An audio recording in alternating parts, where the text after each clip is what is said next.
Hey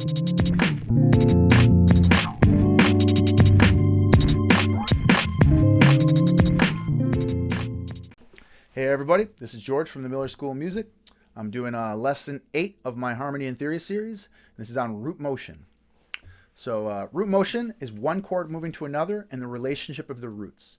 Root motion can be broken up into 3 categories based on the pull from one chord to the next and the intervals between them. So when analyzing chords, Roman numerals will represent the degree of the scale that the root is found on and placed above the chord's letter. So the first example we're going to look at is root motion down a fifth or up a fourth.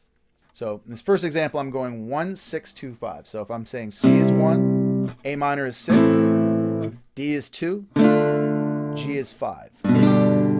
So if I'm going from this A to D, we're going to say this is down a fifth or up a fourth. So if I'm going A, B, so if I go up, A, B, C, D, it takes 4 steps to get to D.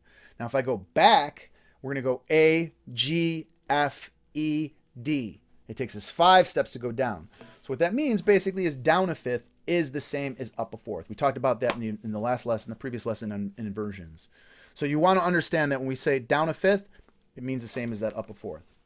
So the first example we're going to be talking about is the fifths and fourths. So we said C to A minor, right? And this is actually a third, down a third, and then A to D. So that's down a fifth or up a fourth. D to G, down a fifth or up a fourth. And G back to C, also down a fifth or up a fourth. So the fewer notes we play, the easier this is to hear. So rather than playing triads, if I played power chords, there's my C. So there's that A to D. It's a little easier to hear without playing the third. And then I'll play D to G. So D, G, you can hear that down a fifth, and then G back to C. So if I strip it down even more and play single notes, you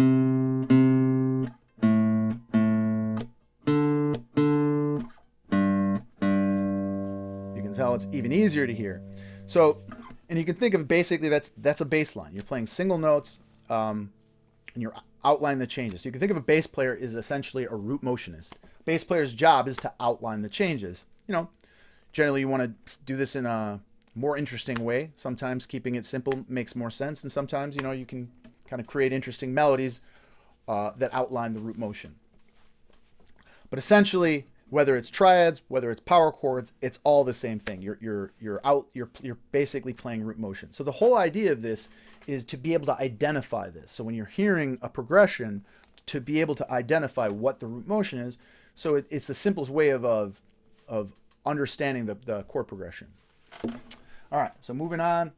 So if we look at the opposite of this example, which was down a fifth and up a fourth, and we flip that and we think down a fourth and up a fifth. So we're still dealing with fourths and fifths. So we'll call this example B, example 1B. So if we look at this progression, C, G, D minor, A minor, which would be 1, 5, 2, 6. So C being our 1, G being our 5, D being our 2, D minor, A minor being our 6.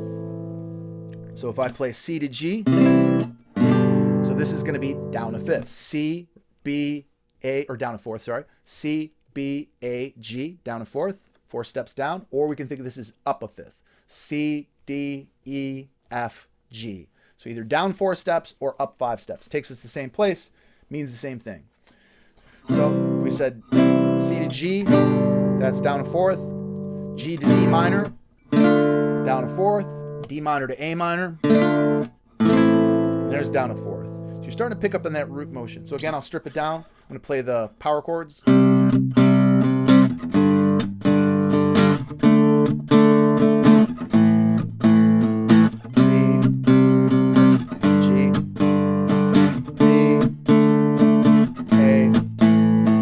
Play single notes. You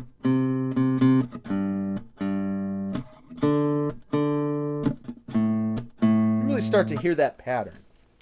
And for this reason, fourths and fifths have a very powerful pull. And, you know, because of that, these type of progressions are very, very common. You're going to see them very often in a lot of songs.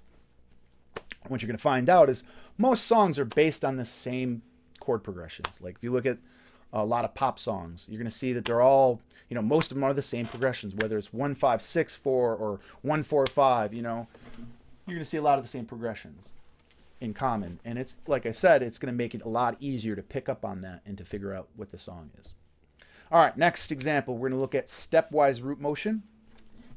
All right, so for the first example here, I'm going to go 1-7-6-5 in A minor, 1, G, which is 7, F, which is 6, and E minor, which is 5. So we're going to say this is stepwise root motion. So stepwise root motion is one chord moving to another from a second away in either direction, which also has a very strong pull.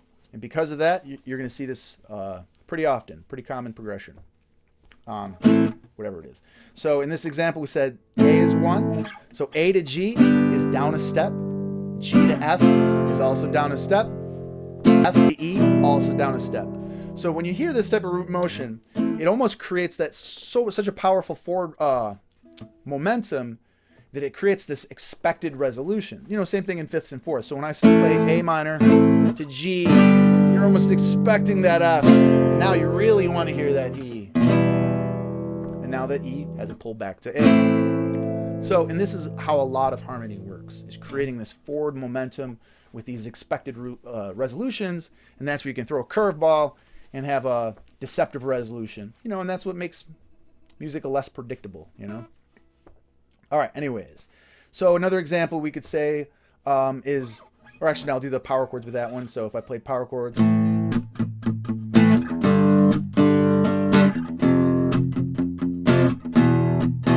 Again, you can hear that. 1, 7, 6, 5, single notes. So now let's do one more example of this stepwise root motion. So again, we don't have to think strictly in steps. You could obviously think a 7. So the inversion of a second would be a 7th, but it's a lot more awkward thinking 7ths. So if we're on A minor, yeah, we could think up a 7th to G. But again, it's just so much easier just thinking the step. It's going to sound a lot smoother. So in this situation, we're just going to call it step. We're not really going to look at the 7th. All right.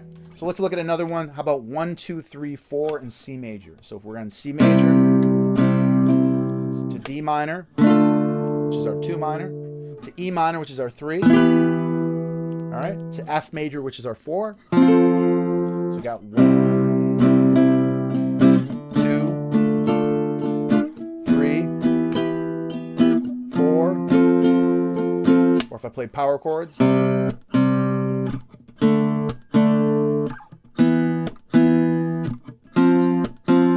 or single notes.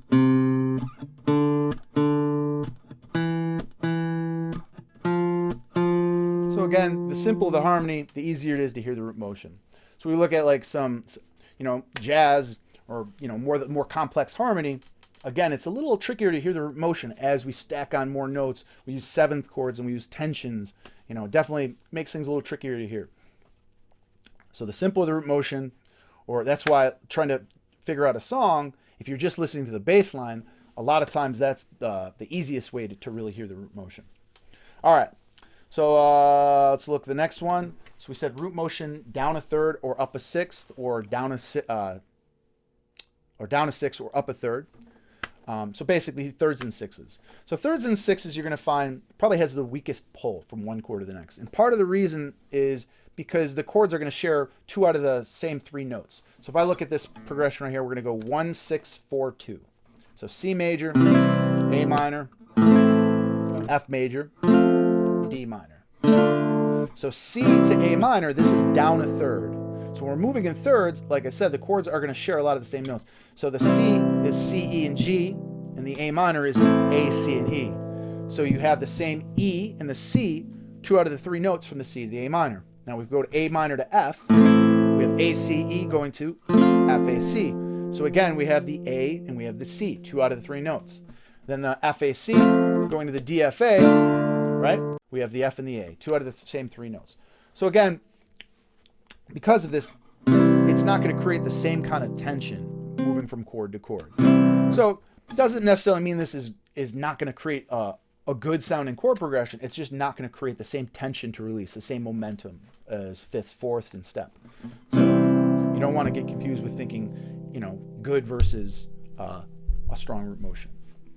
So if I play this C, that's 1, A is 6, or A minor, F is our 4, D minor is our 2. So C, going down a third or up a 6, going down a third to F, going down a third to D. If I play power chords, C to A minor, or H to A power chord, F, again, C, going down a third to A, going down a third to F,